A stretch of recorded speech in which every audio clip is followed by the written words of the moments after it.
Okay जी, बिस्मिल्लाह रहमान रहीम। So we are going to start lecture number 46। ठीक है जी। तो क्लिनिकल केस से स्टार्ट करेंगे। क्लिनिकल केस लेके 28-year-old male presented with the history of progressive pallor fatigue and malaise. He noticed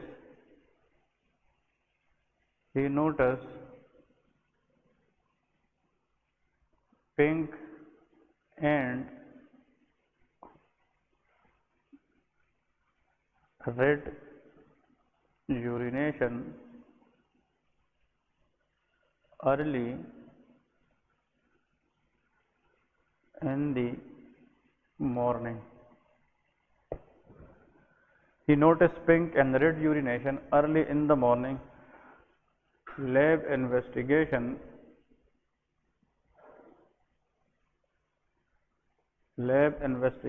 shows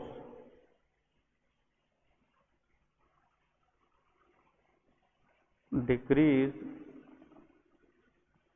heptoglobin and increased bilirubin.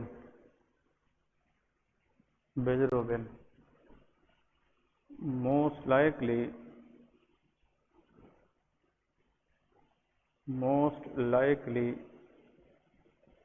diagnosis। ठीक है जी। Okay. अब क्वेश्चन ये है कि this is a 28-year-old male presented with the history of progressive paleness, fatigue and malaise. So pallor, fatigue, malaise, these are the general feature of anemia।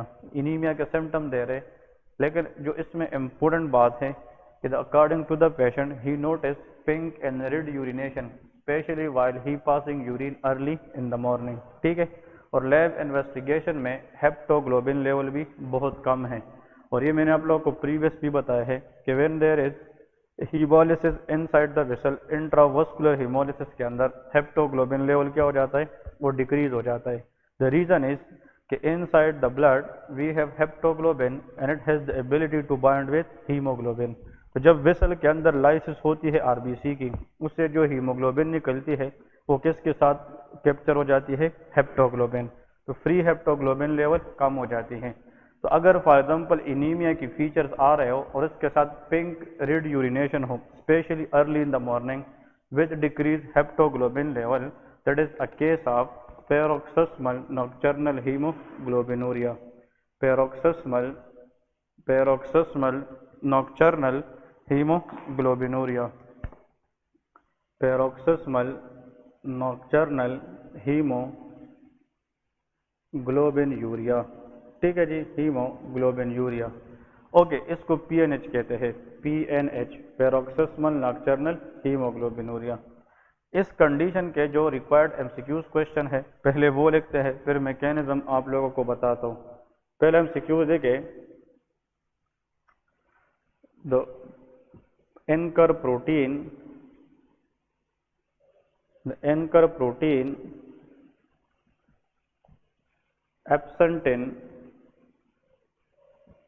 absent in PNH, paroxysmal nocturnal hemoglobinuria, is what dash number 1। ठीक है, that is ग्लाइकोसाइल फॉस्फेटाडाइल आयोनोसाइटोल, जिसको हम GPI कहते हैं। सो ग्लाइकोसाइल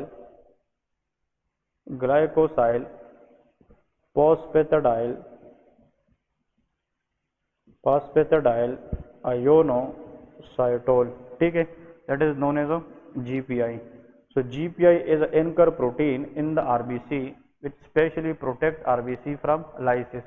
इस protein की जो deficiency है इससे जनाब PNH के चांसेस ज़्यादा होती हैं। We will discuss this how this can cause PNH। Next MCQs लेके, कि the most common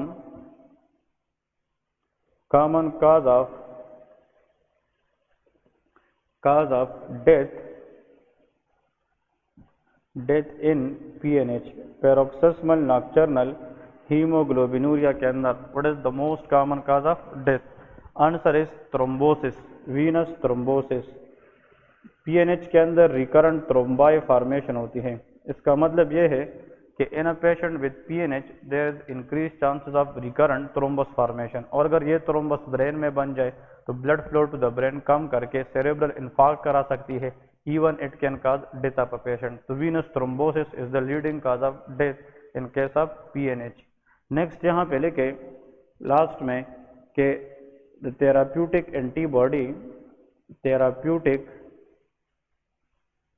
antibody used in PNH is कौन सी थेराप्यूटिक एंटीबॉडी है जो पीएनएच पेशेंट में हम यूज कर सकते हैं? That is called eculizumab. ठीक है, यूक्यूलिज़ुमाब। तो ये एंटीबॉडी आप लोगों ने याद रखना है। Eculizumab is the therapeutic antibody that is most commonly used in the treatment of PNH paroxysmal nocturnal haemoglobinuria. ठीक है, तो भाई इस कंडीशन के अंदर आप लोगों को जो पॉसिबल एमसीक्यूज मुझे लग रहे यही आ सकते हैं। एक तो इसकी डायग्नोस्टिक एमसीक्यूज आएगी, दूसरी बात इसकी एंकर प्रोटीन पूछा जाता है, फिर वीनस थ्रोम्बोसिस और दिस थेराप्यूटिक एंटीबॉडी। क्लियर है? ओके, इसकी मैकेनिज्म की तरफ आते हैं कि what is the mechanism behind this paroxysmal nocturnal haemoglobinuria. इसकी मैकेनिज्म क्या है? तो इसकी मैकेनिज्म बहुत आसान है। In PNH paroxysmal nocturnal haemoglobinuria there is complement mediated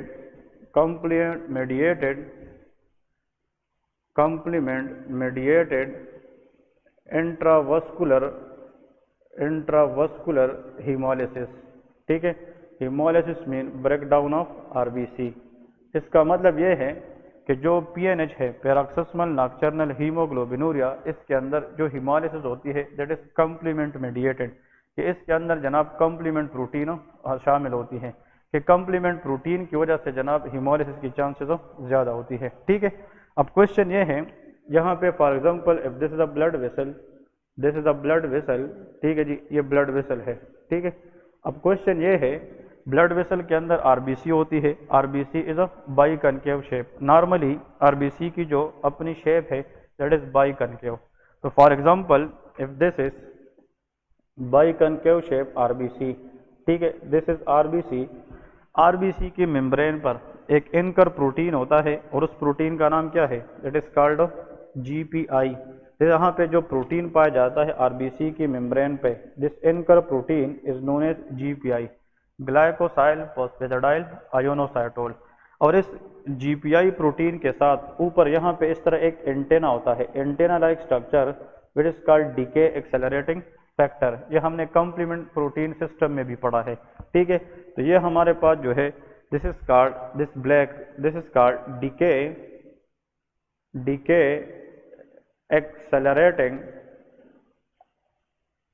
DK accelerating factor, जिसको हम डेफ कहते हैं, DAF, that is called decay accelerating factor.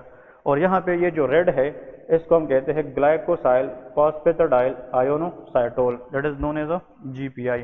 ठीक है जी, अब क्वेश्चन ये है कि यहाँ पे ब्लड के अंदर जो कंप्लीमेंट प्रोटीन एंजाइम है that is called C3 convertase. ये भी एमसीक्यूज में आ सकता है, C3 कन्वर्टेज। तो C3 convertase is a complement protein enzyme. This enzyme mainly active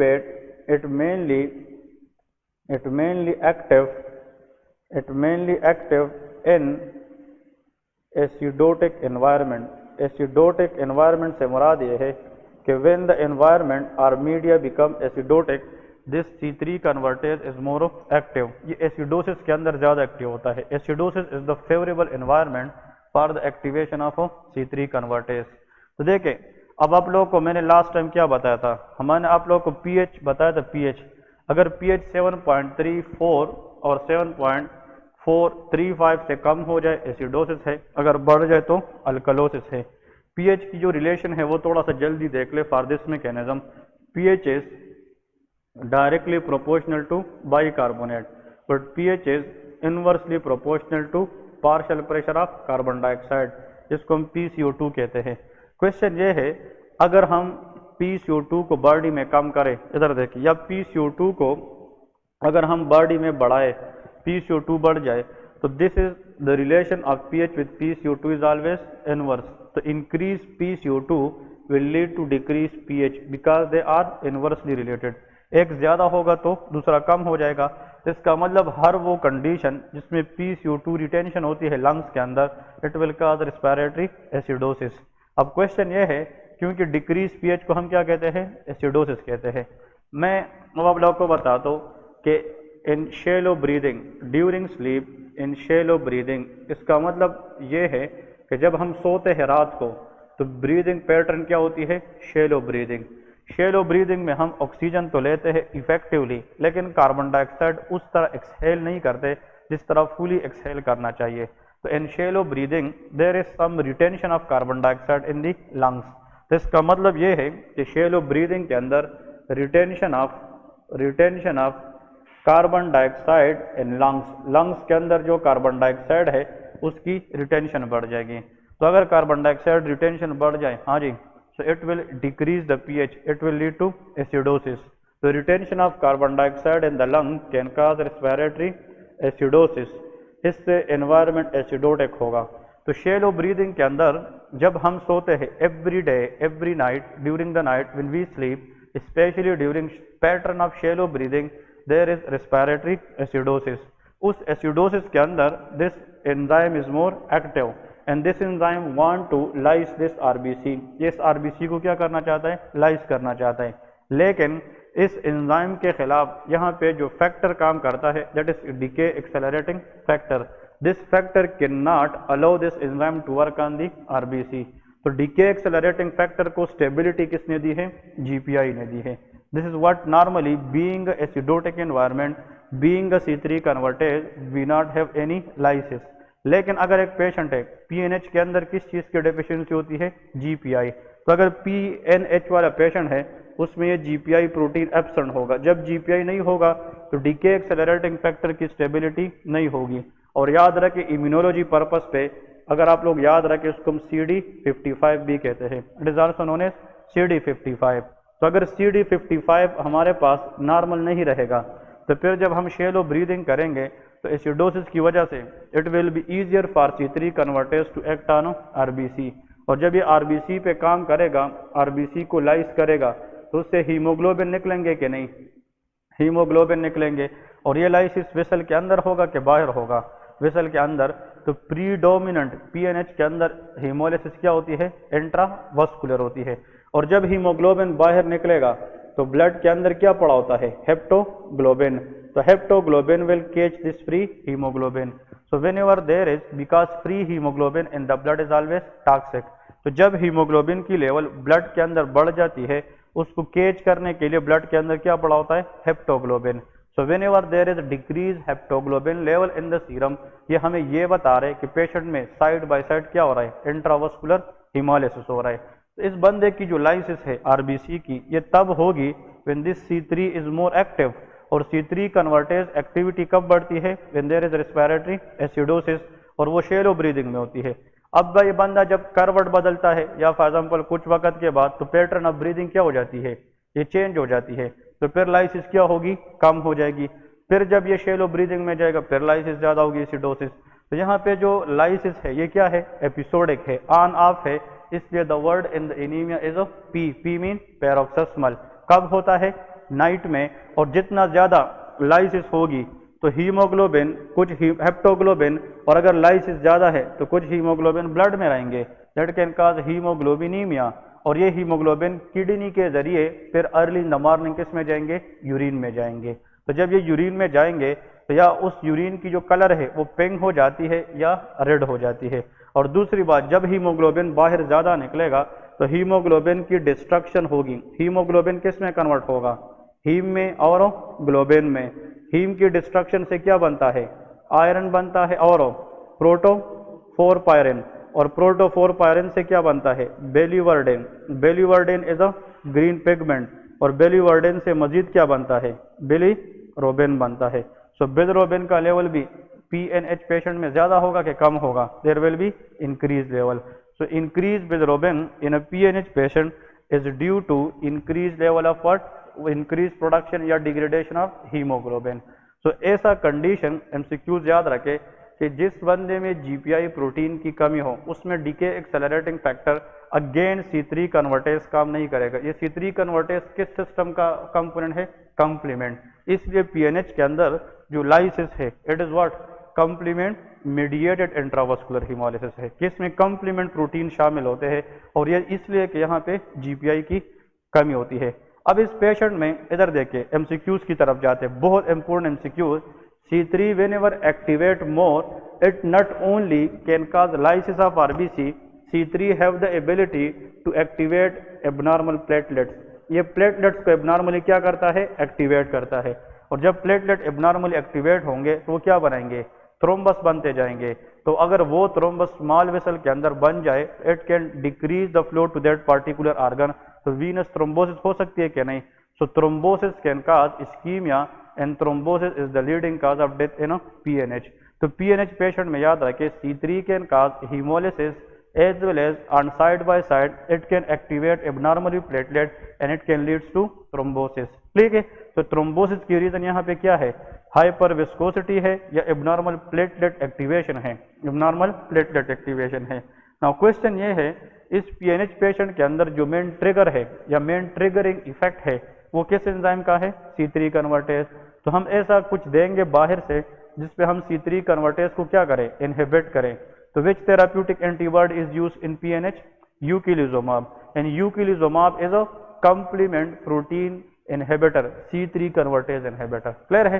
तो आप लोग यूकिलिजुमाब के सामने लिख सकते हैं it is a terminal complement inhibitor which is C3 convertase inhibitor. तो C3 कन्वर्टेज इनहिबिटर है, that is known as what? Answer is eculizumab. और नीचे नोट लेके नोट में लिखना है कि for example Coombs test is negative, मतलब इस पीएनएच पेशेंट के अंदर कूम टेस्ट क्या होता है? वो नेगेटिव होता है।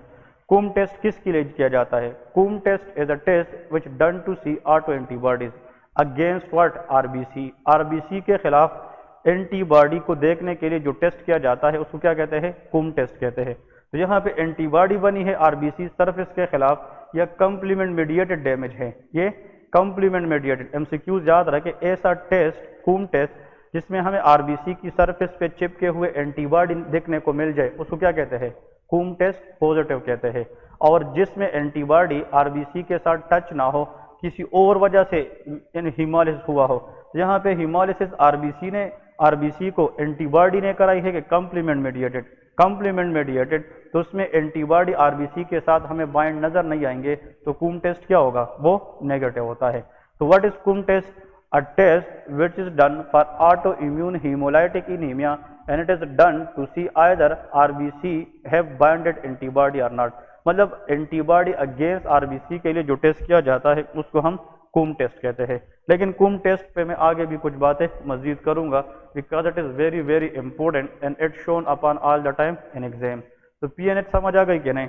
So this is what we should know from the paroxysmal nocturnal haemoglobinuria. ठीक है, ये बहुत इंपॉर्टेंट है। तो इसकी जो कंडीशन है, पीएनएच की जो कंडीशन है, ये वर्सन तब होगी जब एनवायरनमेंट क्या हो जाता है? Acidotic.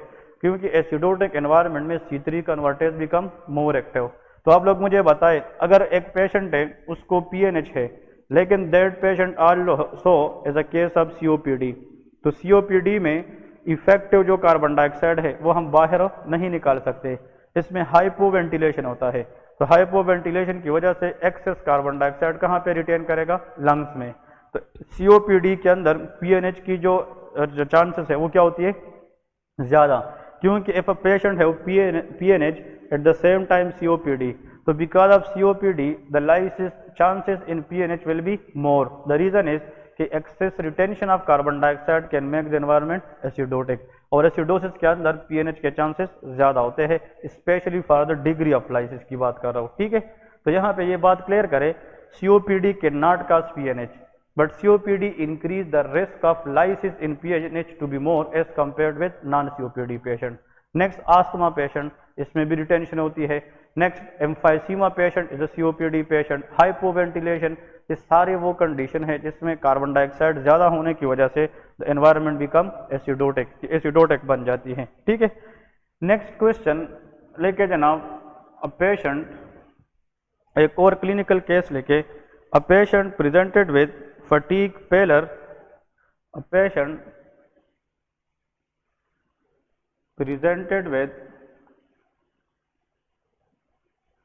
presented with fatigue, pallor and dyspnea on mild exertion, dyspnea on mild exertion, ठीक है जी। on mild exertion, on examination he is paler and splenomegaly was noted. Splenomegaly was noted. LFT was deranged.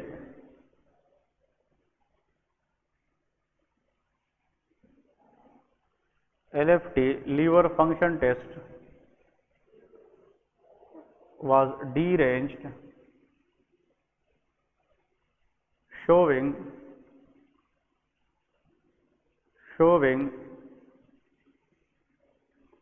increased level of bilirubin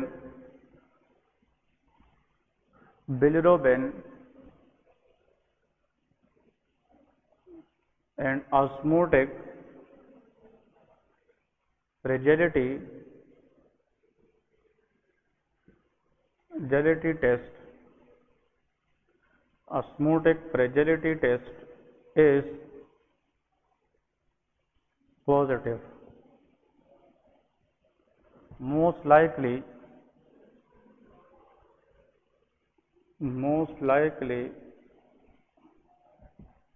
diagnosis. हाँ जी, ये क्या है? Question ये है कि this is also the same anaemia case because the patient having fatigue, pallor and dyspnoea. ये भी anaemia है, लेकिन इस इनीमिया के अंदर देर इज स्प्लीनोमेगेली। याद रखें, मैंने आप लोगों को बताया था कि मैसिव स्प्लीनोमेगेली किस इनीमिया में भी होती है? थैलेसीमिया में, लेकिन उसके अंदर ऑस्मोटिक फ्रेजिलिटी टेस्ट नहीं होता। और थैलेसीमिया के अंदर LFT क्या होता है? वो नॉर्मल होता है, क्योंकि वो ग्लोबिन चेन का इशू होता है। इसमें LFT भी डिरेंज है, बिलिरोबिन लेवल ज़्यादा है और ऑस्मोटिक फ्रेजिलिटी टेस्ट भी पॉजिटिव है।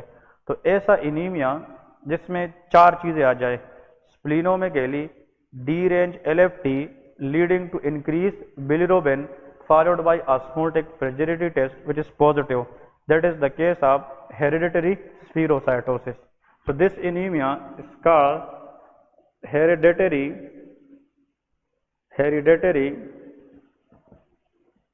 स्फीरोसाइटोसिस, ठीक है, स्फीरोसाइटोसिस। इसके नाम से पता चलता है कि it is a congenital defect. ये क्या है? ये एक कंजेनिटल प्रॉब्लम है जिसके अंदर आरबीसी की जो बाई कनकेव शेप है वो किससे रिप्लेस हो जाती है? स्फेरिकल शेप से। स्फेरोसाइटोसिस मीन कि the RBC shape replace from biconcave to spherical shape. तो यहाँ पे एमसीक्यूज इसके लेके पेरिस का मैकेनिज्म समझाता हूँ। एमसीक्यूज में ये लिखना है कि hereditary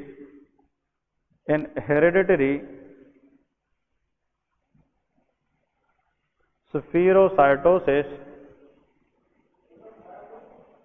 in hereditary spherocytosis there is damage to dash। अब यहाँ पे एग्जामिनर आप लोगों को दो तरह के क्वेश्चन दे सकते हैं। क्योंकि ये वन लाइन एमसीक्यूज है लेकिन बहुत इंपॉर्टेंट है। अगर आ जाए कि हेरिडिटरी स्पीरोसाइटोसिस के अंदर क्या होता है, what is happen in hereditary, किस चीज़ को डैमेज होता है, यहाँ पे लेके कुछ एग्जामिनर कहेंगे साइटोस्केलेटल प्रोटीन, फिर भी ठीक है, साइटोस्केलेटल प्रोटीन। ठीक है भाई, आप लोगों ने आंसर ठीक करना है कि हेरिडिटरी स्पीरोसाइटोसिस के अंदर जो मेन डैमेज होता है that is cytoskeletal protein problem. कुछ एग्जामिनर कहते हैं कि नहीं, वो किसी और एंगल से पूछता है, उसको कहते हैं membrane stabilising protein, membrane stabilising protein. ये दोनों ठीक है, मेम्ब्रेन स्टेबलाइजिंग प्रोटीन। इसका मतलब ये है कि in hereditary spherocytosis if they ask you कि there is damage to dash या there is problem in dash, तो answer will be cytoskeletal protein या मेम्ब्रेन स्टेबलाइजिंग प्रोटीन। अब इसमें अंदर क्या होता है, इस कंडीशन में जो आरबीसी का शेप है वो बाइकनकेव से किस पे रिप्लेस हुआ है, स्फेरिकल पे। इसका मतलब जो स्टेबिलिटी है मेम्ब्रेन की, जो बाइकनकेव स्टेबिलिटी है वो खत्म हुई है, वो रिप्लेस हो चुकी है स्फेरिकल पे। तो इशू किस में होना चाहिए, मेम्ब्रेन स्टेबलाइजिंग प्रोटीन। और cyto mean cell, skeletal mean ढांचा, जो शेप है आरबीसी की जो शेप है स्केलेटल है वो वैसे क्या होना चाहिए, बाइकनकेव। अगर वो प्रोटीन जो इसकी शेप को मेंटेन करता है वो खराब हो जाए तो उसकी वजह से शेप क्या बन जाएगी, स्फेरिकल बन जाए। तो cytoskeletal protein, membrane stabilising protein दोनों एक ही चीज है। अब यहाँ पे नीचे लेके आरबीसी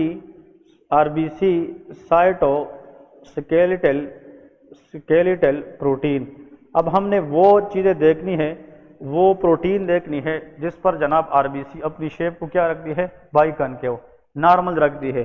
हाँ जी, कौन कौन सी प्रोटीन हो सकती है, first one is called ankyrin, ankyrin is a membrane stabilising protein. Number 2 that is spectrin, spectrin is a protein which is membrane stabilizing protein. Number 3 band 3 और आज ये भी याद रखें फोर्थ नंबर प्रोटीन उसका नाम है, इसको नंबर से कहते हैं प्रोटीन 4.2, इसको प्रोटीन 4.2 ये एक प्रोटीन का नाम है। तो these 4 protein are responsible to make RBC shape biconcave. तो देखें अगर यहाँ पे for example this is RBC and it is in biconcave shape, तो इस आरबीसी को बाइकनकेव शेप में रखने के लिए हमारे पास ये प्रोटीन चाहिए और इन सब प्रोटीन को कंबाइंडली साइटोस्केलेटल प्रोटीन्स कहते हैं। इनमें अगर कंजेनिटली हेरिडिटरी कोई इशू आ जाए तो फिर आरबीसी की जो शेप है वो क्या हो जाएगी, स्फेरिकल शेप। तो स्फेरिकल शेप आरबीसी की जो सरफेस एरिया है वो क्या हो जाती है, वो कम हो जाती है। बाइकनकेव शेप आरबीसी की सरफेस एरिया क्या है, वो ज्यादा है। जितना सरफेस एरिया ज्यादा हो उतना नंबर ऑफ हीमोग्लोबिन इसके ऊपर ज्यादा आएंगे। तो अगर आरबीसी इस बाइकनकेव शेप से, हाँ जी, बाइकनकेव शेप से स्फेरिकल बन जाए तो इसका मतलब यह है कि इसका जो सरफेस एरिया है वो कम हो जाएगी। तो यहाँ पहले के स्फेरिकल आरबीसी के डिसएडवांटेजेस क्या है, हाँ जी। नंबर 1 डिक्रीज सरफेस एरिया, जब सरफेस एरिया कम होगी, डिक्रीज सरफेस एरिया, तो सरफेस एरिया कम होने की वजह से हमारे पास क्या होगा, there will be decrease haemoglobin, haemoglobin कम की वजह से देयर विल बी इनीमिया, और ऑक्सीजन कैरिंग कैपेसिटी भी क्या हो जाएगी, वो कम हो जाएगी। The person will have dyspnoea on mild exertion all the time. Number 2 इसका याद रखे जो बाइकनकेव शेप है, this RBC can squeeze through the small capillary very easily, मतलब छोटी छोटी कैपिलरी से ये बाइकनकेव शेप आरबीसी बहुत आसानी से गुजर सकती है। लेकिन अ patient with hereditary स्पीरोसाइटोसिस these RBC cannot pass from smaller capillary easily, so there will be premature destruction of RBC, मतलब वो RBC जो स्फेरिकल बन गई है अब वो कैपिलरी से पास नहीं करती। स्पेशली स्प्लीन के अंदर 2 एरियाज होती है, एक को रेड पल्प कहते हैं और एक को व्हाइट पल्प कहते हैं। We will discuss that destruction of RBC occurring in the red pulp of the spleen, मतलब स्प्लीन की जो रेड पल्प है उसके अंदर होती है कार्ड्स ऑफ बिजरात, इसके अंदर क्या होता है, कार्ड्स ऑफ बिजरात। ये मैं थोड़ा सा आप लोगों को बताता चलूं। In the spleen histology we will discuss there is 2 point, one is white pulp, another is red pulp. इसका मतलब ये है these are the white pulp spleen का 75% बनाता है और रेड पल्प स्प्लीन का 25% बनाता है। स्प्लीन के अंदर जो रेड पल्प है इसके अंदर एक स्पेस है, एक एरिया है, उस एरिया को कहते हैं cords of Billroth. So cords of Billroth it is present in which part of the spleen? Red pulp, ये रेड पल्प के अंदर होता है। इस कार्ड ऑफ बेलरोथ के अंदर कंटेन लॉट ऑफ मैक्रोफेजेस, इसके अंदर कंटेन मैक्रोफेजेस, स्प्लीनिक मैक्रोफेजेस, इसमें स्प्लीनिक मैक्रोफेजेस होती हैं। अब these macrophages can see in the blood जब there is some defective RBC, older RBC उसकी क्या करती है? लाइसिस करती है। इस प्रॉपर्टी की वजह से स्प्लीन को हम क्या कहते हैं? Graveyard of the RBC. अगर एक आरबीसी बाइकनकेव है तो biconcave shape RBC can squeeze easily and pass from cords of Billroth, वो आसानी से निकल जाती है ब्लड की तरफ। लेकिन जो आरबीसी किस तरफ हो? स्फेरिकल हो, तो स्फेरिकल आरबीसी आसानी से स्क्वीज नहीं करेगी, वो कार्ड ऑफ बेलरोथ के अंदर क्या हो जाएगी? स्टक हो जाएगी and it will B damage by the splenic macrophages. यहाँ पे लिखे टाइम से पहले पहले premature lysis of RBC, destruction of RBC. RBC की जो अपनी लाइफ स्पेन है वो कितना है? वो 120 डेज है। इसका मतलब क्या normal RBC can survive for how much time? 120 days. लेकिन ये याद रखे जिस आरबीसी की शेप स्पेरिकल बन जाती है तो वो तो टाइम से पहले लाइस होगी। Total life span for spherical RBC is only 20 days. वो कितना होता है? 20 डेज। तो देखिए 120 दिन और सिर्फ 20 दिन में कितना फर्क है? बहुत फर्क है। इसलिए premature destruction of RBC that is most likely seen in a case of hereditary spherocytosis. तो स्प्लीन के अंदर डिस्ट्रक्शन ज्यादा होगी क्या? नहीं। तो स्प्लीन काम बढ़ जाएगा कि कम होगा? जितना वो ज्यादा नॉर्मल से पहले पहले किस चीज की डिस्ट्रक्शन करेगा? RBC. There will be hypersplenism, और हाइपर स्प्लीनिज्म की वजह से the spleen size will be enlarge. इसलिए हेरिडिटरी स्पीरोसाइटोसिस पेशेंट में देयर इज स्प्लीनोमेगेली। क्लियर है? इसके अंदर स्प्लीनोमेगेली होती है। ये पॉइंट बहुत इंपॉर्टेंट है, याद रखना है, बिकॉज ऑफ हाइपर स्प्लीनिज्म कंडीशन। ठीक है जी, ओके। अब नेक्स्ट क्वेश्चन की तरफ आते हैं कि ये तो हमने हेरिडिटरी स्पीरोसाइटोसिस की बात की, और हेरिडिटरी स्पीरोसाइटोसिस में जब शेप क्या बन जाती है? हाँ जी, शेप जब स्फेरिकल बन जाती है तो स्फेरिकल शेप की वजह से जब इसकी लाइसिस होगी आरबीसी की तो उससे हीमोग्लोबिन निकलेगी, और hemoglobin will destroy into heme and globin. ये दो में डिवाइड होगी, किस में? Heme and globin. और आप लोगों को पता है कि जब हीम की फर्दर डिस्ट्रक्शन होती है तो haem contain iron and protoporphyrin, और इससे जो प्रोटोफोरपायरिन निकलेगी, protoporphyrin, this protoporphyrin will lead to develop biliverdin, और biliverdin will eventually can converted into bilirubin. ये किस में कन्वर्ट हो जाएगी? बिलिरोबिन में। इसका मतलब ये है कि when there is destruction of RBC which is spherical, it will release lot of hemoglobin, and hemoglobin will lead to heme and globin, and because of heme destruction later it converted into bilirubin। और ये destruction normal है कि abnormal है? हाँ जी, ये abnormal है। ये destruction जितना ज्यादा होगी तो बिलिरोबिन का लेवल क्या होगा? बहुत ज्यादा। That is not conjugated by the liver, liver will not handle this excess bilirubin, so the person will have normal LFT or deranged LFT, it will have deranged LFT, so there will be increased level of bilirubin and the person will develop actress, actress mean jaundice। इसलिए hereditary spherocytosis patient में क्या होती है? जांडिस भी होती है। तो लेके क्लिनिकल फीचर, इसकी जेनेटिक इनहेरिटेंस भी लेके, कि जेनेटिक इनहेरिटेंस एमसीक्यू लेके, genetic inheritance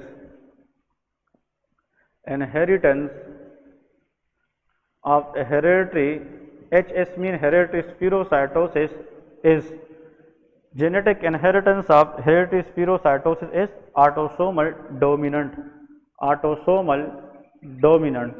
sickle cell anaemia की क्या थी? Autosomal recessive. लेकिन hereditary spherocytosis in 75 to 80% of the cases इसकी जेनेटिक इनहेरिटेंस क्या है? ऑटोसोमल डोमिनेंट है। इसका मतलब इस डिजीज के लिए पेरेंट्स की तरफ से कितने defective copy of the gene चाहिए? 1 defective copy of the gene. It will lead to this hereditary spherocytosis condition.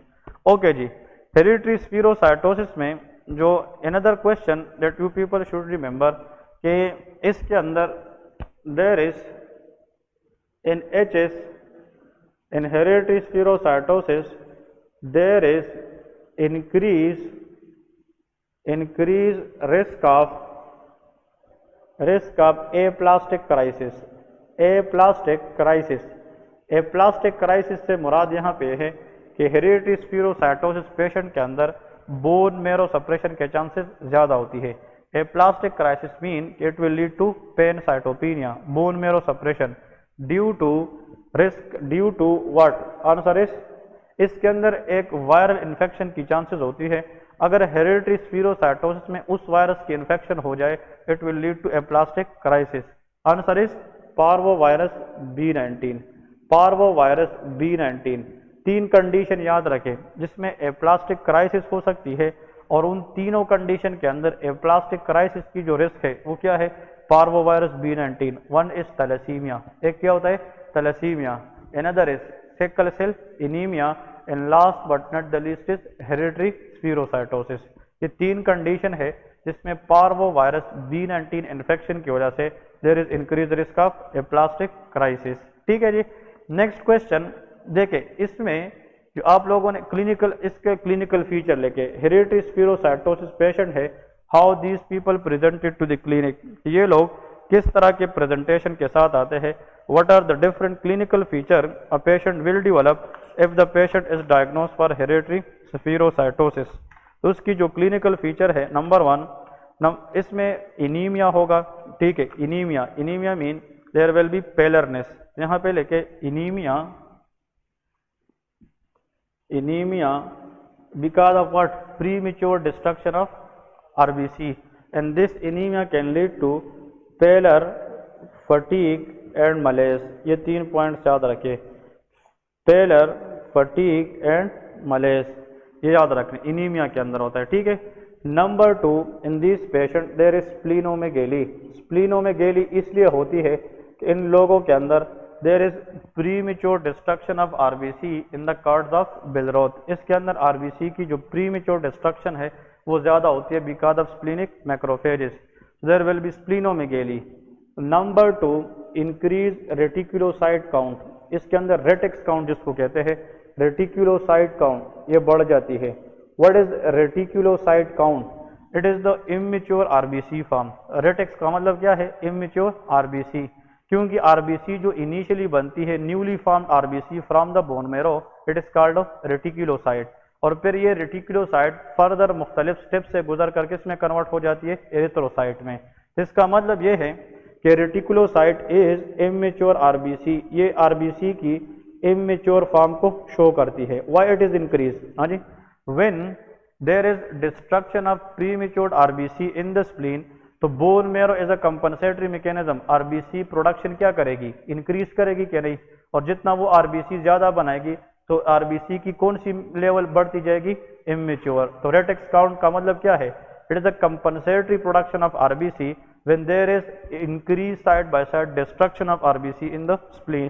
तो जब स्प्लीन आरबीसी बना भी सकती है, स्प्लीन आरबीसी तोड़ भी सकती है, तो स्प्लीन में भी बढ़ जाएगी डिस्ट्रक्शन और प्रोडक्शन, और बोन मेरो भी प्रोडक्शन क्या करेगी? बढ़ाएगी। So there will be increase immature RBC which is called reticulocyte count. Number four, this patient also has a risk for aplastic crisis. तो इन लोगों के अंदर एप्लास्टिक क्राइसिस हो सकती है। Aplastic crisis, why?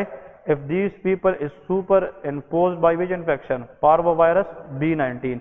Fifth number याद रखें, these people develop scleral icterus, scleral jaundice, icterus, icterus is the word used for jaundice।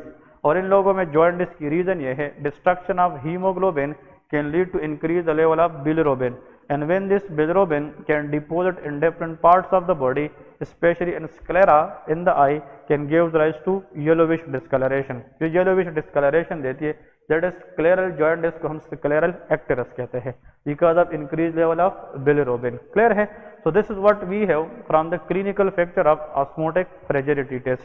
osmotic fragility test के लिए ये भी एक और क्वेश्चन याद रखें कि डायग्नोस्टिक टेस्ट, ये हमारे पास क्या है? Diagnostic test osmotic fragility test के लिए जो की जाती है, that is called what? Answer is hereditary spherocytosis में जो डायग्नोस्टिक टेस्ट है, that is osmotic fragility test। This is a test done to see this hereditary spherocytosis। अब इसके बारे में याद रखें, what does this test mean? If the RBC put in put in hypotonic solution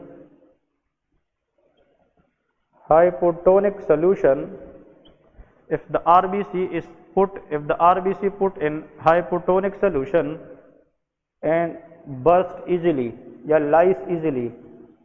lies or burst easily, it will be considered as what? Osmotic fragility test positive. Clear है? ये point याद रखना है। इसका मतलब ये है कि अगर हम आरबीसी को किसी हाइपोटोनिक सोल्यूशन के अंदर रखें और उस हाइपोटोनिक सोल्यूशन के अंदर जो नॉर्मल आरबीसी है by concave, it can not lies, वो मैं बता रहा हूँ क्यों। लेकिन अगर आरबीसी बाई कनकेव से किस पे रिप्लेस हो चुकी है? स्फेरिकल शेप पे। तो हाइपोटोनिक सोल्यूशन में रखने से उस स्फेरिकल शेप आरबीसी की इजी क्या होती है? लाइसिस होती है। That is called osmotic fragility test. What is the word fragile mean? Fragility का मतलब है weak, fragility mean weak, fragile weak को कहते हैं। अब इधर देखें, आसान कहानी बता रहे। This is a beaker, for example ये एक बीकर है, इसमें हम फॉर एग्जाम्पल कोई ऐसा सोल्यूशन डालते हैं जिसमें सॉल्यूट की कंसंट्रेशन कम हो, that is called which solution? Hypotonic. For example we take hypotonic solution in the lab, हम हाइपोटोनिक सोल्यूशन लेते हैं लैब के अंदर। अब सुन ले, इस सोल्यूशन के अंदर हम ब्लड सैंपल डालते हैं, ब्लड सैंपल। अब ब्लड सैंपल अगर हम डालें, इसमें ब्लड सैंपल के अंदर क्या होती है? आरबीसी। अगर इस ब्लड के अंदर आरबीसी है और वो बाई कनकेव है, सुन ले, बाई कनकेव, और एक आरबीसी है जिस क्या हो चुका है? Spherical. Both RBC osmotically draw that water into inside it. इधर सुन ले, ये जो हाइपोटोनिक सोल्यूशन है ये किसके अंदर चली जाएगी? आरबीसी की तरफ, चाहे वो स्फेरिकल हो चाहे वो बाई कनकेव। तो जो बाई कनकेव आरबीसी है ये अपने आप को मैक्सिमम लिमिट तक क्या कर सकता है? एक्सपांड कर सकते हैं, क्योंकि इसकी सरफेस एरिया क्या है? वो ज्यादा है। तो इसका मतलब अगर इसमें ऑस्मोटिक प्रेशर लगता भी है तो कुछ इधर लगेगा, कुछ इधर, कुछ इधर, तो जो प्रेशर है वो डिस्ट्रीब्यूट होगी कि नहीं? तो एक जगह पे प्रेशर ज्यादा जाएगी कि नहीं? एक जगह पे कम, ज्यादा जगहों पे जाएगी, ज्यादा जगहों पे जाएगी, लेकिन एक टारगेट एरिया पे प्रेशर कम लगेगी। लेकिन अगर हम स्फेरिकल की बात करें तो उसकी सरफेस एरिया क्या है? वो कम है, जिसका मतलब इसकी जो प्रेशर है वो तो इस एक एरिया तक लिमिटेड होगी। तो ये ज्यादा प्रेशर ये कम एरिया हैंडल कर जाएगी? नहीं करेगी। तो ऑस्मोटिक ग्रेडियंट की वजह से this cell if become weak and fragile it will easily burst. तो those RBC which is lies or burst if we put in which solution? Hypotonic solution। It's mean कि उस ऑस्मोटिक ग्रेडियंट का weak RBC ने सामना नहीं किया, that is called osmotic fragility test. और ये टेस्ट तब पॉजिटिव होता है जब आरबीसी की शेप बाई कनकेव से स्फेरिकल पे कन्वर्ट हुई है। इसलिए this test is the diagnostic for which condition? Hereditary spherocytosis. Clear है? तो this is what you should know from diagnostic test, osmotic fragility test. इसके लिए what is the main state treatment for HS, hereditary spherocytosis? Exam में आए, what is the main state treatment? Answer is splenectomy. हम spleen को remove करते हैं, surgical removal of spleen, that is called splenectomy. तो splenectomy is the main state treatment for what? Osmotic hereditary spherocytosis. तो hereditary spherocytosis के अंदर there is what? Answer is we can remove the spleen, क्योंकि जो premature destruction है, premature destruction ये side by side कहाँ पे हो रही है? It is occurring inside the, side by side ये कहाँ पे हो रही है? ये स्प्लीन के अंदर होती है। इसलिए हम जब तक स्प्लीन रिमूव नहीं करेंगे तब तक ये इन लोगों की सिम्टम कम नहीं हो सकते। लेकिन स्प्लीन रिमूवल के बाद what will happen? These people will have increase risk for sepsis, क्योंकि spleen is the largest immunological organ. तो इन लोगों में कैप्सुलेटेड बैक्टीरियल इन्फेक्शन के चांसेस हो सकते हैं। इसलिए before splenectomy we should vaccinate this people. इन लोगों को हम क्या करते हैं? Vaccinate. Pneumococcal vaccine, haemophilus influenza vaccine और मेनिनगोकोकल वैक्सीन, ये 3 वैक्सीनेशन कराते हैं जब हम किसको रिमूव करते हैं? स्प्लीन को। Otherwise this people will have recurrent chances of sepsis.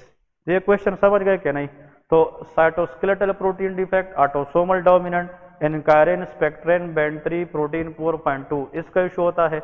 और इसमें ऑस्मोटिक फ्रेजिलिटी टेस्ट क्या होता है, वो पॉजिटिव होता है। और ये कि ईच प्रेगनेंसी में 50% चांस है कि ये पेरेंट्स बच्चों को में दे, क्योंकि ऑटोसोमल डोमिनेंट है, एक defective copy of the gene चाहिए। डायग्नोस्टिक टेस्ट OFT है, ऑस्मोटिक फ्रेजिलिटी टेस्ट, और मेन स्टेट ट्रीटमेंट इसकी क्या है, स्प्लीनेक्टोमी है। क्लियर है?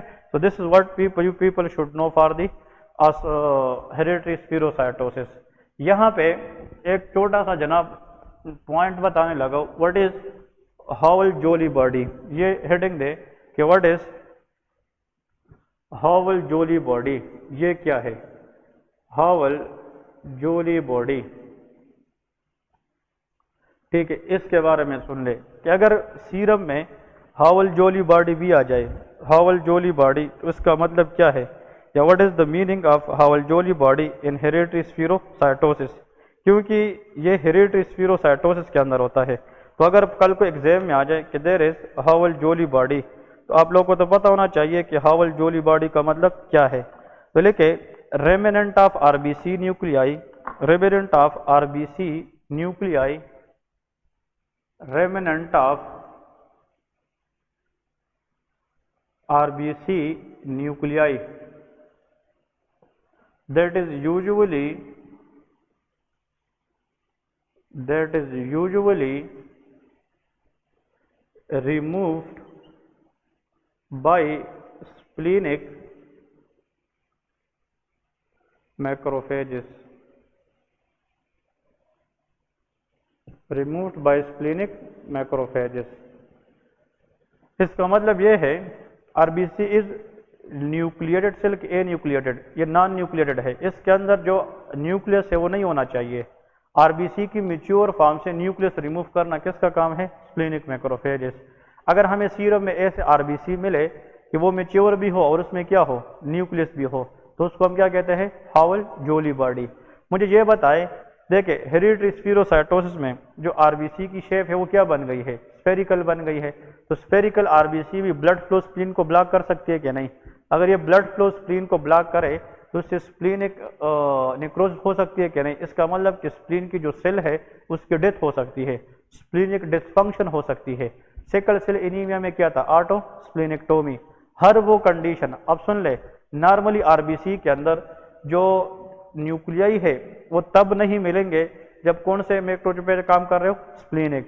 तो ऐसे कंडीशन जिसमें स्प्लीन काम करना छोड़ दे, स्प्लीन काम ही ना करे, so can that spleen will remove RBC nuclei, no. तो इसका मतलब हावल जोली बॉडी क्या शो करे, स्प्लीनिक मोर एक्टिविटी और स्प्लीनिक डिसफंक्शन। ये स्प्लीनिक डिसफंक्शन शो करता है नॉर्मली। इधर देखे ये हावल जोली, ये दो बंदे थे, इसने RBC के अंदर जब न्यूक्लियाई देख ली जो नहीं होना चाहिए, उस nuclei with in the RBC को उन लोगों ने इसका नाम दिया, बॉडी नाम दिया।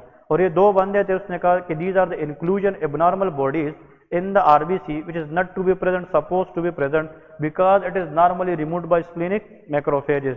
तो वो कंडीशन जिसमें स्प्लीन काम करना छोड़ देता है, मैक्रोफेजेस काम करना छोड़ देते हैं, तो बाद में वो न्यूक्लियर हम RBC से रिमूव नहीं करेंगे, तो हमें क्या मिलेगा, हावल जोली बॉडी। तो ये सिकल सेल एनीमिया में होता है, सिकल सेल एनीमिया। ठीक है, अब इसमें डिस्ट्रक्शन तो होती है लेकिन प्रीमेच्योर डिस्ट्रक्शन होती है, इसका मतलब macrophages will not effective work as it should to B.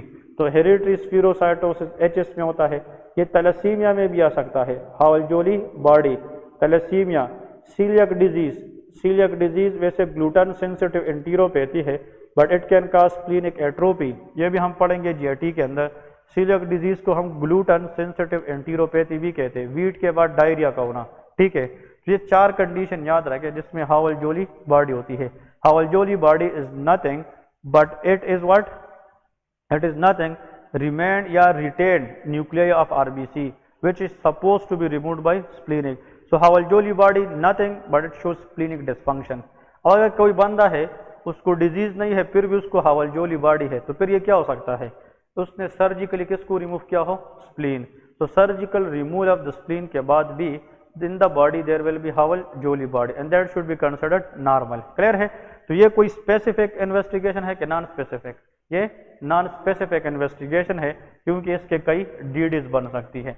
लेकिन हावल-जोली बॉडी का सिर्फ मीनिंग ये है कि if there is retain nuclear in the RBC which is suppose to be removed by splenic macrophage, that is called Howell Jolly body. Next case लिखे, the next case is case जनाब लिखे, the next case is a young female with a history of low grade fever, jaundice, a young female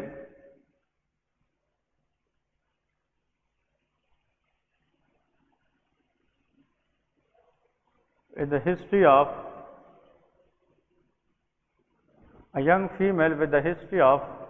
low grade fever, malaise, fatigue, jaundice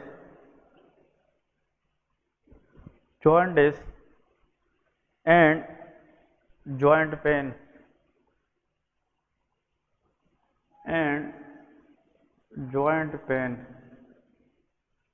investigation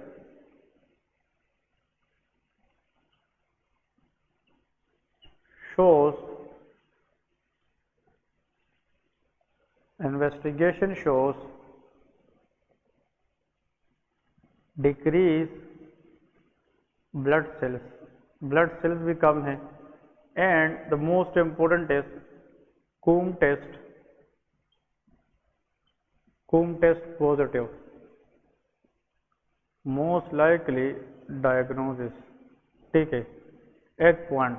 next clue लिखे, a person received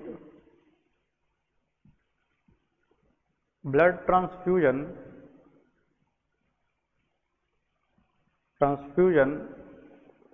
but suddenly developed dyspnea, pallor and jaundice,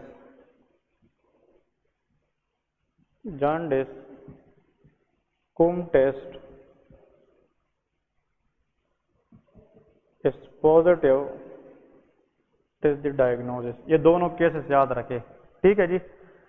इन दोनों cases में आप लोगों ने याद रखना है कि for example Coombs test positive दोनों केसेस के अंदर है, ठीक है।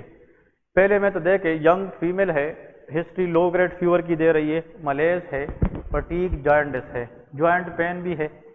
तो इसका मतलब जॉइंट पेन, ये सारी चीज़ जब आती है तो ये कोई ऑटो इम्यून प्रॉब्लम हो सकती है कि नहीं, और साथ में उसकी ब्लड सेल कम है, Coombs टेस्ट पॉजिटिव है। Coombs test whenever positive come in the exam, it's a big clue that is what autoimmune hemolytic anemia, कि भाई कोई एबनॉर्मल एंटीबॉडीज बनी है और उसने जाकर किसको डिस्ट्रॉय किया है, आरबीसी, और आरबीसी की डिस्ट्रक्शन को हम क्या कहते हैं, haemolysis. So when own immune system produce auto antibody damage the RBC, it can lead to what, autoimmune hemolytic anemia। तो यहाँ पे दो चीजें याद रखें, ब्लड ट्रांसफ्यूजन के बाद जो हम ब्लड लेते हैं तो ब्लड के अंदर आरबीसी है, आरबीसी के ऊपर एंटीजन होते हैं, उसको क्या कहते हैं, सेल्फ एंटीजन। जिसका ब्लड ग्रुप ए है तो उसका एंटीजन क्या होता है, एंटीजन ए, एबीओ ब्लड ग्रुप जो हम कहते हैं। एंटीजन बी को हम बी ब्लड ग्रुप कहते हैं, जिसके आरबीसी पे दोनों एंटीजन है उसको हम ए बी कहते हैं, और जिसके कुछ नहीं है तो उसको हम ओ ब्लड ग्रुप कहते हैं। एंटीजन का मतलब क्या है, एंटीजन दो तरह के होते हैं, some antigen are present in pathogens that can damage the tissue. कुछ एंटीजन आरबीसी के सरफेस पे नॉर्मल होते हैं, इसको हम बॉडी का सेल्फ एंटीजन कहते हैं, लेकिन उस सेल्फ एंटीजन को कभी कभार अपनी इम्यून सिस्टम क्या रिकॉग्नाइज करती है, फॉरेन एंटीजन, और उसके खिलाफ एंटीबॉडीज बनाकर abnormal lysis of the RBC कराती है। तो ऐसे कंडीशन को हम क्या कहते हैं, ऑटो इम्यून हीमोलाइटिक एनीमिया। तो ऑटो इम्यून हीमोलाइटिक एनीमिया ये बहुत इंपॉर्टेंट पॉइंट है, ऑटो इम्यून हीमोलाइटिक एनीमिया। तो आप लोगों को कैसे पता चलेगा, तो देखिए auto immune haemolytic anaemia AIHA। Question यहाँ पे जो याद रखना है, Coombs test is the diagnostic of auto immune haemolytic anaemia. Blood transfusion के बाद रिएक्शन हो सकता है कि नहीं, क्योंकि जो ब्लड हम रिसीव करते हैं वो जो डोनर ब्लड है उसकी जो आरबीसी पे एंटीजन है वो रिसिपिएंट क्या रिकॉग्नाइज करती है एज अ फॉरेन मटेरियल, और उसके खिलाफ इम्यून सिस्टम क्या बनाती है, antibody, and it can damage the what, answer is RBC. और आरबीसी लाइसिस की वजह से there is auto immune haemolytic anaemia. अब यहाँ पे देखें, to see haemolytic anaemia we have to go for which test, Coombs test. तो Coombs test को थोड़ा सा देखते हैं कि व्हाट इज कूम टेस्ट। मैं चाहता हूँ कि इस पे बात करूँ because it is very very important. Coombs test के बारे में याद रखें, it is also known as anti globulin test, AGT, इसको हम एंटी ग्लोबुलिन टेस्ट भी कहते हैं। So Coombs test is also known as anti globulin test, anti globulin test. Coombs test दो तरह के होते हैं, one is direct Coombs test, another is indirect Coombs test. तो इसके हम जो कूम टेस्ट हम करते हैं ये हम दो तरीकों से कर सकते हैं। Coombs test is done by two ways. First one is, एक इसका होता है direct Coombs test, direct Coombs test, ठीक है जी, और एक होती है indirect Coombs test, indirect Coombs test, ये दो। ओके, डायरेक्ट कूम टेस्ट और इनडायरेक्ट कूम टेस्ट, इसमें क्या फर्क है? इसमें ये फर्क है, अगर एंटीबॉडी अटैच है to the surface of RBC उसको हम क्या कहते हैं, डायरेक्ट कूम टेस्ट, और अगर वो सरफेस ऑफ आरबीसी को नहीं अटैच तो उसको क्या कहते हैं, इनडायरेक्ट कूम टेस्ट। कहने का मतलब ये है, कूम टेस्ट करने के लिए क्या यूज होता है, कूम रिएजेंट यूज होता है। तो ये भी याद रखें, आप लोग जब एग्जाम में MCQs हल करेंगे उसमें बताया होगा कि in the Coombs test we use dash Coombs reagents. Coombs reagents क्या है यह भी हमने जानना है कि कूम रिएजेंट का मतलब क्या है, क्योंकि जब तक कूम रिएजेंट ना हो तो हम कूम टेस्ट नहीं कर सकते। पहले हम कूम रिएजेंट को समझते, देखें हम ऐसा करते हैं, सुन ले, हम ब्लड लेते हैं, देखें blood sample from the patient, blood sample from patient. अब ये एक पेशेंट है जिसको ऑटो इम्यून हीमोलाइटिक क्या है, एनीमिया है, ठीक है, इससे हमने ब्लड लिया है। इस ब्लड को लेने के बाद इसको सेंट्रीफ्यूज करके इससे हम किसको अलग कर देते हैं, serum. And serum will contain lot of anti RBC antibody. RBC के खिलाफ जो एंटीबॉडीज बनी है इस बंदे के ब्लड में वो बहुत ज़्यादा होती है। पहले तो आप लोग मुझे ये बताएं, this is RBC, this is RBC, RBC is a red blood cell. RBC की सरफेस पे डिफरेंट टाइप्स के क्या पाए जाते हैं, एंटीजन्स। इधर देखिए, आरबीसी के ऊपर एंटीजन ए भी हो सकता है, एंटीजन ए। तो ये फॉरेन एंटीजन है कि सेल्फ एंटीजन है, ये सेल्फ एंटीजन है। The antigen present in RBC which is a, इस बंदे का ब्लड ग्रुप क्या है, ए है। मतलब जो ब्लड ग्रुप है ए बी, ये ए बी हम किस पे करते हैं, टाइप ऑफ एंटीजन पे करते हैं। अगर इस बंदे की ब्लड ग्रुप बी है तो उस पर एंटीजन बी होगा, अगर इसका ब्लड ग्रुप ओ है तो फिर इस पर कोई भी एंटीजन नहीं है। कुछ एंटीजन होती है जिसको हम क्या कहते हैं, डी एंटीजन। कौन सा एंटीजन, डी। इस डी एंटीजन को हम RH फैक्टर भी कहते हैं, Rhesus factor. RH factor is Rhesus factor which is D antigen. तो डी एंटीजन के होते हुए अगर किसी पे ए है तो ब्लड ग्रुप इसका क्या है, ए है, और अगर ए के साथ RH फैक्टर में डी भी है तो इसका ए पॉजिटिव होगा, क्योंकि जो पॉजिटिव नेगेटिव ब्लड ग्रुप है ये किस पे डिपेंड करता है, डी एंटीजन पे। ये क्वेश्चन याद रखें। अब these antigens are good or bad? These are good because those antigen which is present along with RBC, they are the body own antigen and they help in the diagnosis of blood grouping. ये blood grouping में help करता है। जब तक ये antigen ना हो तो हम ब्लड ग्रुपिंग नहीं बना सकते। ये एंटीजन नॉर्मल है कि अबनॉर्मल है, ये नॉर्मल है, लेकिन मिस्टेकनली क्या होता है कि जो इम्यून सिस्टम है वो इन एंटीजन को क्या रिकॉग्नाइज करता है, फॉरेन एंटीजन। तो उसके खिलाफ इम्यून सिस्टम क्या भिजवाती है, what is this, these are the antibody. Clear है? तो ये जो एंटीबॉडीज बनी है किसके खिलाफ, आरबीसी के अपने एंटीजन के खिलाफ। ये एंटीबॉडी कहाँ से आई है, इम्यून सिस्टम से। तो ये एंटीबॉडी या IgG होगी या IgM होगी, ये भी हमसे क्यों आते हैं। अब क्वेश्चन ये है कि those antibody which is produced by the immune system target the normal antigen on the RBC. उसमें अगर एंटीबॉडी टारगेट करे एंटीजन किसको, ए को, या वो एंटीबॉडी जाकर टारगेट करे एंटीजन किसको, हाँ जी, बी को, या दोनों को। यह एमसीक्यूज याद रखें। ऐसा एंटीबॉडी जो इम्यून सिस्टम पे जो आए आरबीसी की एंटीजन के खिलाफ, किसके खिलाफ, ए या बी के खिलाफ, तो ये एंटीबॉडी हमेशा याद रखें इट इज आईजीजी। ये कौन सी एंटीबॉडी होती है, IgG, no sorry it is IgM. ये कौन सी एंटीबॉडी होती है, आईजीएम। जो एंटीबॉडी इम्यून सिस्टम पे जो आती है against which antigen, D antigen, तो ये कौन सी होगी, दैट इज आईजीजी। ये भी एमसीक्यूज आते हैं, ये कौन सी होगी, आईजीजी। अब क्वेश्चन ये है कि आप लोगों ने नाम सुना होगा RH इनकम्पेटेबिलिटी। RH इनकम्पेटेबिलिटी में देखिए मदर क्या होती है, RH नेगेटिव, जो फीटस है वो RH पॉजिटिव होता है। फर्स्ट प्रेगनेंसी में तो नॉर्मल डिलीवरी हो जाती है, क्योंकि जो माँ है वो RH फैक्टर के खिलाफ क्या बनाती है, एंटीबॉडी बनाती है।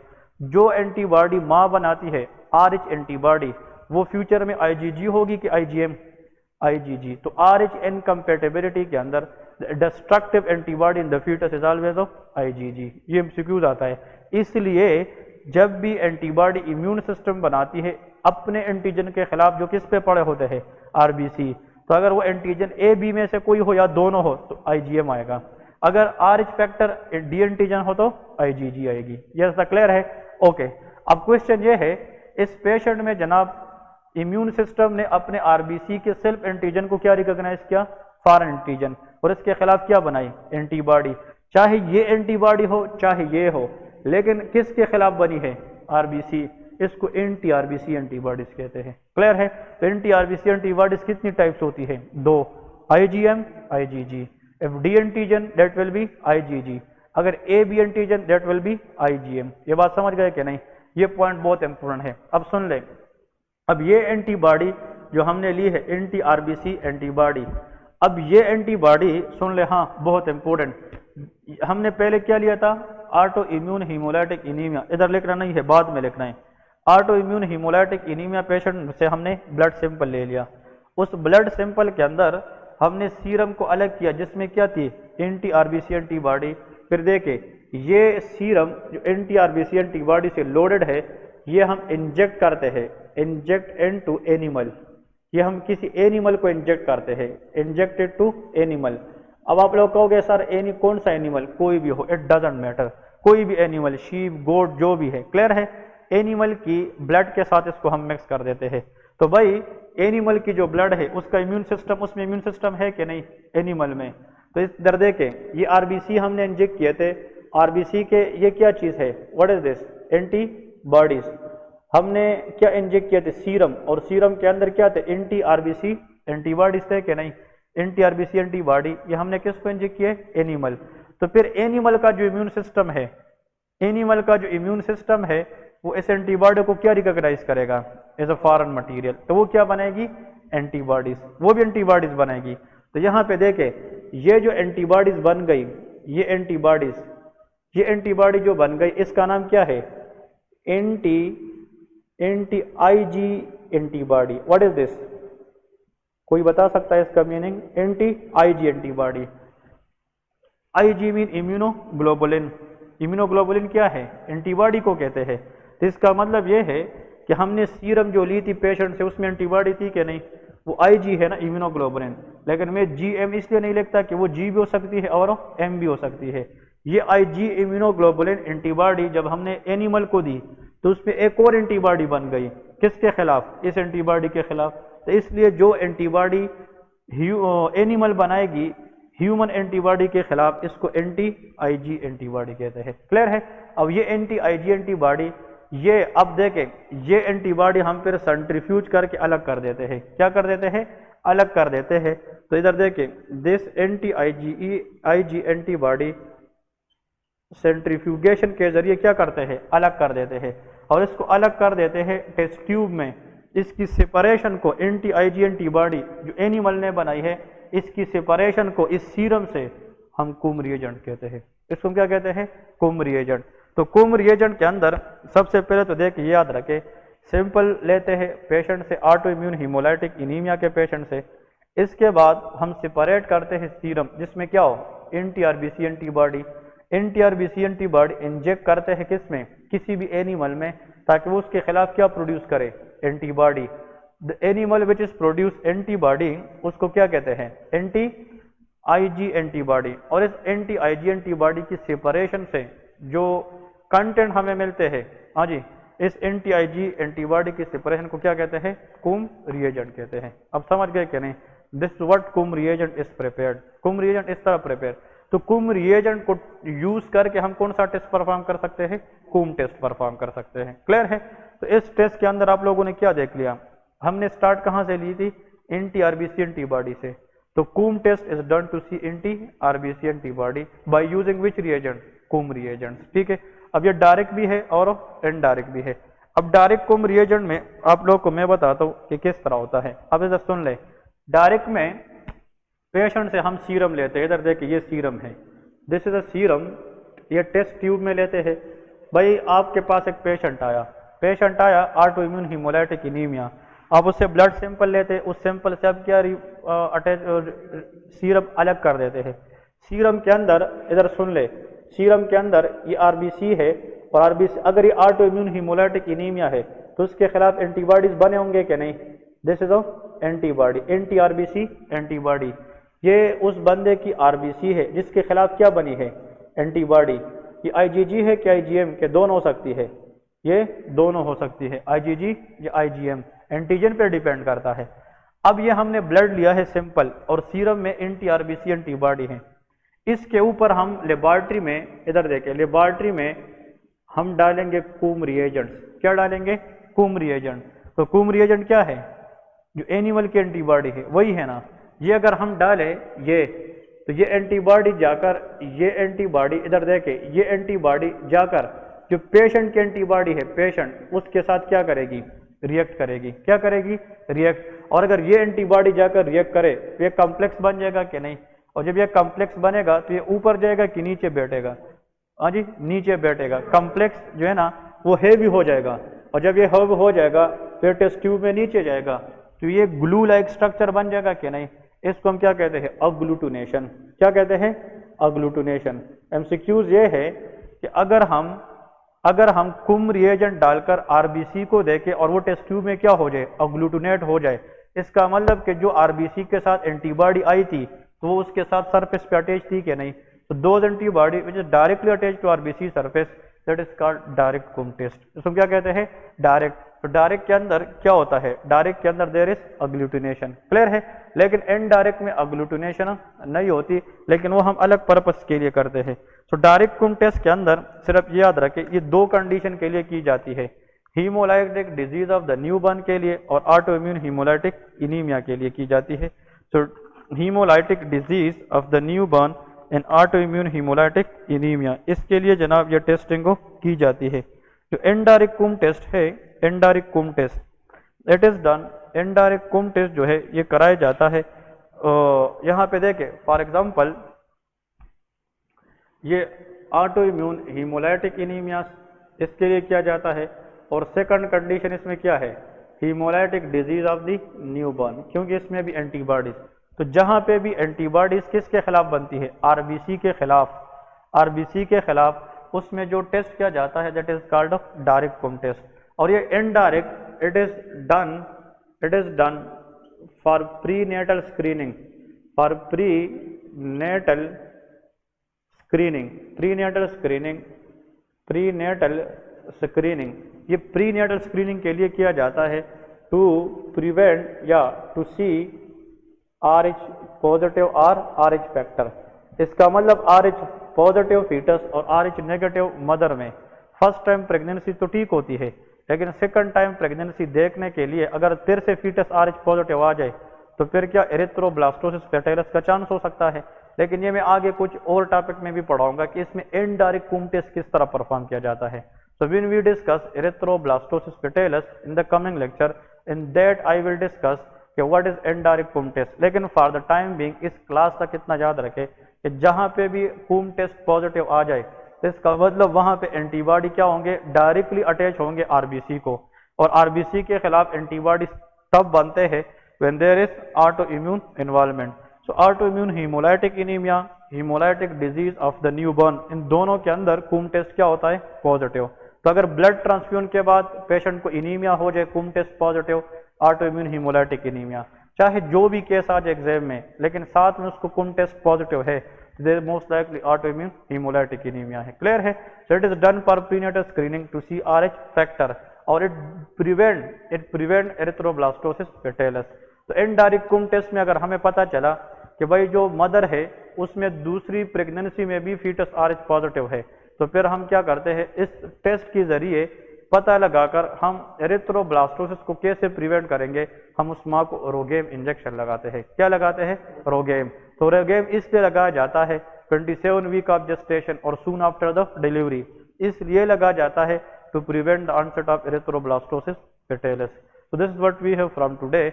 Inshallah we will discuss upcoming lecture in the next lectures. ठीक है, अल्लाह हाफिज़।